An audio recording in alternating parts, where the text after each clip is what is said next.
Jacques est né le dimanche 4 février 1900 à 2h10 du matin à Neuilly. Il était Verseau, ascendant Scorpion. Pierre est né le samedi 26 mai 1906 à 2h15 du matin à Neuilly. Il était Gémeaux, ascendant Bélier. Jacques et Pierre avaient un frère aîné, Jean, qui mourut à 17 ans de la fièvre typhoïde. La maman de Jacques et Pierre s'appelait Suzanne. Dans sa jeunesse, elle avait fabriqué des sacs en papier pour les vendre aux marchands des Halles. André, le papa de Jacques et Pierre, avait du mal à joindre les deux bouts, mais cela ne l'empêchait pas d'emmener ses fils au cinéma, rue de la Gaîté. Cela ne lui coûtait guère puisqu'il payait avec un billet de faveur et qu'il faisait passer les enfants en douce. Quand André mourut, il laissa 6 gros chats, dont l'un s'appelait Médor. Auguste, le grand-père de Jacques et Pierre, était bien pensant et il présidait l'Office central des pauvres de Paris. Jeune, Pierre disait qu'il voulait faire du cinéma. Jacques affirmait qu'il ne voulait rien faire du tout et que d'ailleurs le travail était le père de tous les vices. À l'âge de 18 ans, Pierre travailla un temps comme projectionniste avenue de la République. Jacques en profita pour inviter tous ses amis à des séances de cinéma gratuites. Puis Jacques et Pierre firent partie du groupe Octobre, tout en tenant toujours à garder leur autonomie vis-à-vis du PCF.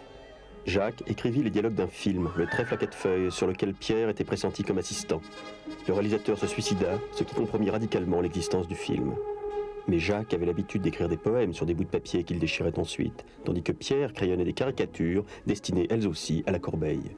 Le court-métrage Une petite rue tranquille, écrit par Jacques et Pierre, qui aurait dû être produit par les studios Bromberger-Richebé, ne fut jamais réalisé. Et Voyage surprise n'enthousiasma guère les auteurs de l'idée originale, qui demandèrent que leur nom soit retiré de l'affiche.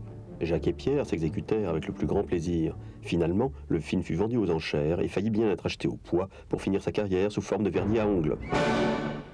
Plus tard, Jacques et Pierre montèrent un spectacle intitulé Dîner de tête, où tous les acteurs portaient des têtes de monstres, sauf un, qui incarnait l'homme à la tête d'homme. Et Pierre réalisa une émission intitulée Mon frère Jacques, pour la télévision belge. Jacques aimait se coiffer d'un béret basque, Pierre non. Jacques fumait énormément, Pierre aussi, mais moins. Jacques succomba à un cancer du poumon un lundi, le 11 avril 1977, à Aumonville-la-Petite, en Normandie. Et Pierre quitta ce monde à Paris un autre lundi, le 25 avril 1988, des suites d'une pneumonie.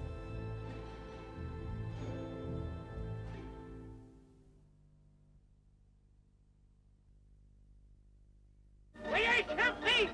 Voyage surprise! En voiture! Un voyage surprise! Voyage surprise! En voiture! Voyage surprise!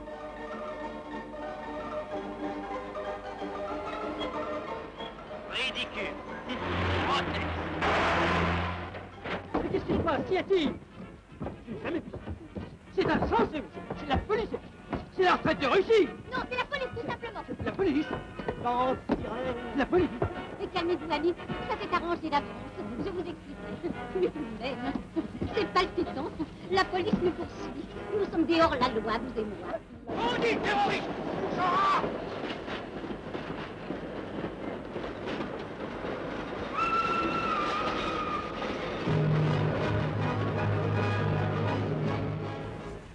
Je m'appelle Marinette. Et moi, on m'appelle quelquefois Michaïl. Michael. Oui. Ravissant. Charmant. Une vraie sirène. En face d'un véritable idiot. Peu importe ce que racontent les sirènes. L'essentiel, c'est qu'elle soit bien faite.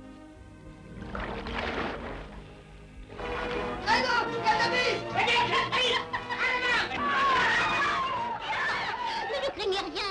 Je suis joli que tout ça s'est combiné d'avance.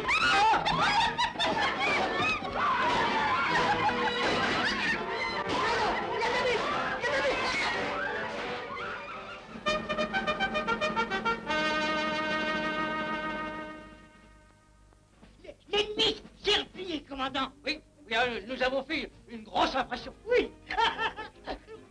Oui. Ne tirez plus. Je veux qu'on les prenne vivants. Vous m'entendez? Vivants!